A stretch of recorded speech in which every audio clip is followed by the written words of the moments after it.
जय जिनेन्द्र छात्राओं।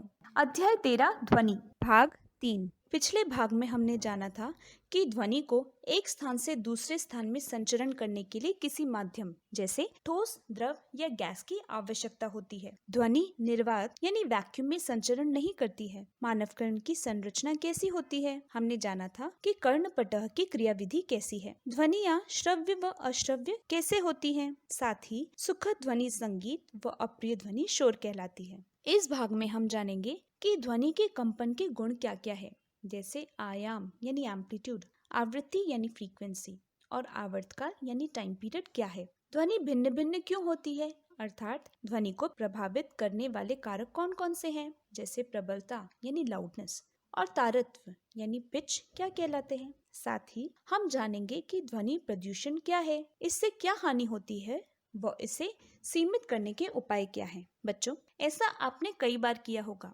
बताओ, नदी या तालाब में पत्थर फेंकने से क्या होता है? जल में क्या उत्पन्न होता है? जल में तरंग उत्पन्न होती है ना? ये तरंगे वेव्स कहलाती है। जिस प्रकार जल में तरंगे उत्पन्न होती है, उसी प्रकार ध्वनि भी तरंग के रूप में उत्पन्न होती है। इसे हम ध्वनि की तरंग या साउंड वेव कहते हैं। ये तरंग यानी वेव्स तो हैं, पर जल तरंग से अलग होती है। ये इस रूप में एक स्थान से दूसरे स्थान तक जाती है। इस प्रकार अब हम ध्वनि की तरंग यानी साउंड वेव को समझते हैं। ये तरंग इस प्रकार उठती है। इस तरंग के ऊपर उठे हुए हिस्से को हम श्रृंग क्रेस्ट और नीचे गए हुए हिस्से को गर्द ट्रफ कहते हैं। अब हम तरंग की विशेषताओं को समझने का प्रयास करते हैं। ये है आयाम यानी एम्पलीट्यूड, आवृत्ति यानी फ्रीक्वेंसी और आवर्तकाल यानी टाइम पीरियड। पहले हम बात करते हैं आयाम यानी एम्पलीट्यूड के बारे में। देखो बच्चों, जैसे हमने जाना कि ध्वनि की तरंग में श्रृंग, क्रेस्ट और गर्त ट्रफ होते हैं। इस श्रृंग, क्रेस्ट और गर्त ट्रफ की मध्य रेखा से अधिकतम दूरी को हम आयाम एम्पलीट्यूड कहते हैं। आयाम का मात्रक यानी यूनिट मीटर है, समझे? यहाँ देखो, इस वेव को देखो, यहाँ मध्य रेखा से अधिकतम दूरी ये है और इसे हम आयाम यानी एम्पलीट्यूड कहते हैं।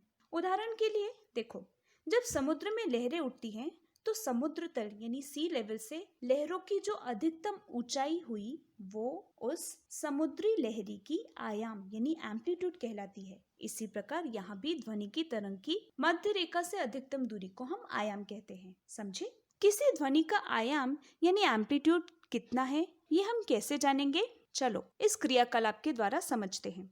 एक ग्लास को चम्मच से धीरे से आघात करके कंपित करो, वाइब्रेट करो और फिर जोर से आघात करके वाइब्रेट करो। जोर से आघात करने पर आपने देखा कि ध्वनि अधिक प्रबल यानी लाउड हो जाती है। इससे हम ध्वनि के आयाम यानी एम्पलीट्यूड को कैसे मापेंगे?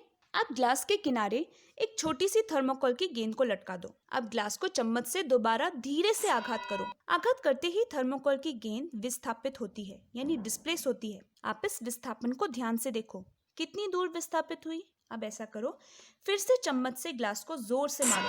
क्या हुआ? पहले विस्थापन ज्यादा था या अब? थर्मोकोल का विस्थापन दूसरी बार ज्यादा था, है ना?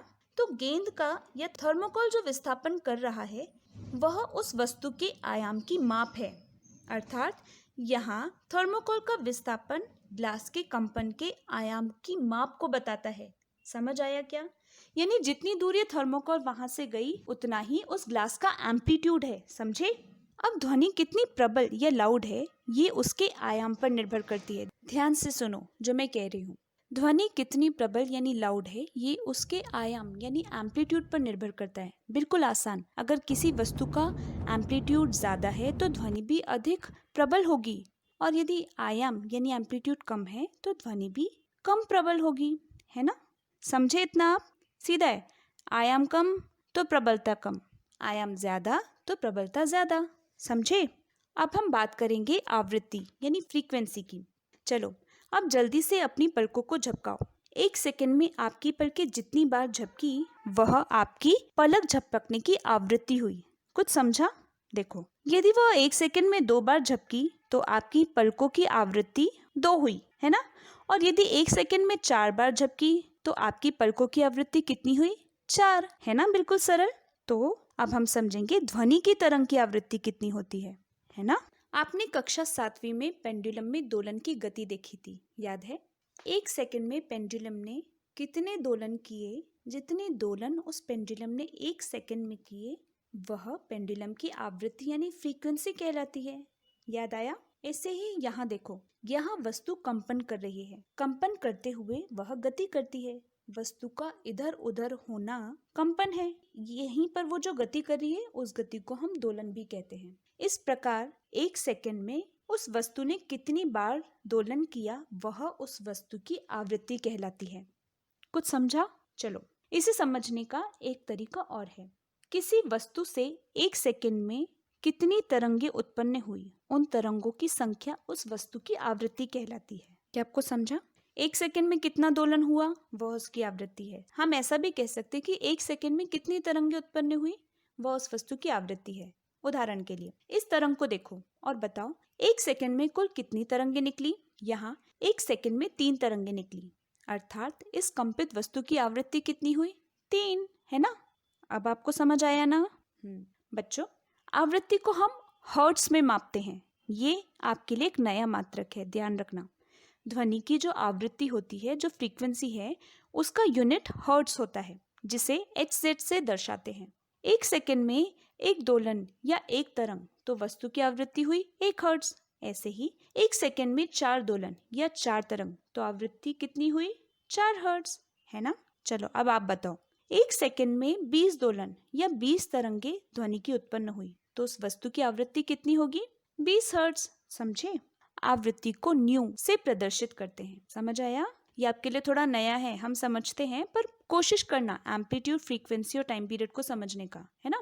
चलो, ये हुई बात आवृत्ति की, फ्रीक्वेंसी की, है ना? अब हम समझेंगे, जानेंगे कि आवर्तकाल या टाइम पीरियड क्या है। देखो, जब किसी वस्तु से ध्वनि की तरंग उत्पन्न होती है तो वह इस प्रकार निकलती है ना? देखो, एक पूरी तरंग द्वारा जो समय लिया गया है वह उस तरंग का आवर्तकाल कहलाता है। उदाहरण के लिए इस तरंग को देखो, ये एक पूर्ण तरंग है और इस पूर्ण तरंग द्वारा लिया गया समय उस ध्वनि तरंग का आवर्तकाल, टाइम पीरियड है।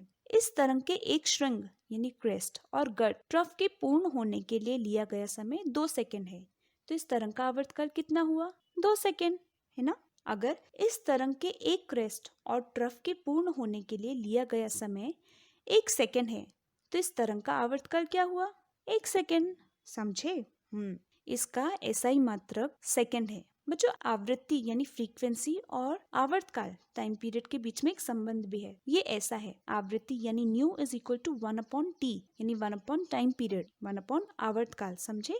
ये फॉर्मूला यानी सूत्र हुआ, याद रखना। तो इस प्रकार हमने ध्वनि के कंपन का आयाम, एम्पलीट्यूड, आवृत्ति, फ्रीक्वेंसी और आवर्तकाल यानी टाइम पीरियड समझा, है ना? बच्चों, अब बताओ कि क्या आप ध्वनि उत्पन्न करने वाली वस्तु को देखे बगैर बता सकते हो कि ध्वनि किसकी है? चलो, पहचानने की कोशिश करो। बताओ, ये किसकी आवाज है? मैं पत्थर पर लिखी इबारत हूँ।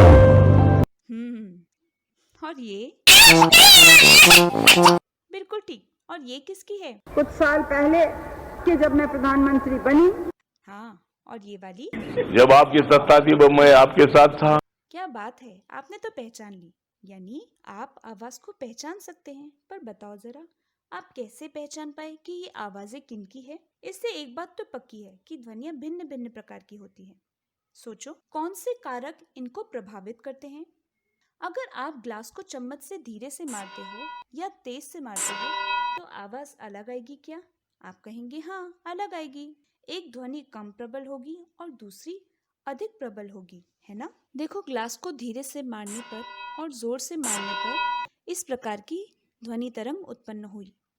यहाँ देखो, श्रृंग या गर्त की मध्य रेखा से अधिकतम दूरी आयाम कहलाती है। तो किसका आयाम अधिक है, पहले वाले का या बाद वाले का? जैसे हमने जाना था कि ध्वनि की प्रबलता यानी लाउडनेस आयाम, एम्पलीट्यूड पर निर्भर करती है, तो क्या हम कह सकते हैं कि आयाम अलग होने से ध्वनि की प्रबलता भी अलग होती है? अर्थात हम कह सकते हैं कि भिन्न आयाम यानी अलग एम्पलीट्यूड से भिन्न ध्वनि होती है और ध्वनि की प्रबलता, लाउडनेस, इसके आयाम पर निर्भर करती है। यानी जब किसी कंपित वस्तु का आयाम अधिक होगा तो ध्वनि प्रबल होगी और आयाम कम होगा तो ध्वनि कैसी होगी? मंद, है ना? इसके बारे में भी हमने थोड़ी देर पहले भी बात की थी। बच्चों, इसमें भी एक संबंध है ना? ध्वनि की प्रबलता कंपनों के आयाम के वर्ग के समानुपातिक होती है, यानी loudness is directly proportional to square of amplitude of vibration. समझे? प्रबलता डायरेक्टली प्रोपोर्शनल है किसके? कंपनों का जो आयाम है ना उसके वर्ग के, है ना। यदि आयाम दुगना हो जाए तो प्रबलता 4 के गुणक से बढ़ जाती है। समझे? ऐसे अभी तक हमने मात्रक समझे ना, वैसे ही प्रबलता का भी मात्रक यानी यूनिट है और वो है डेसिबल। अब आप इस सारणी को ध्यान से देखो बच्चों, और जो विभिन्न स्रोत है ना उनकी प्रबलता कितनी है ये ध्यान से देखो। ये यहाँ डेसिबल्स में दिए गए हैं, ठीक है।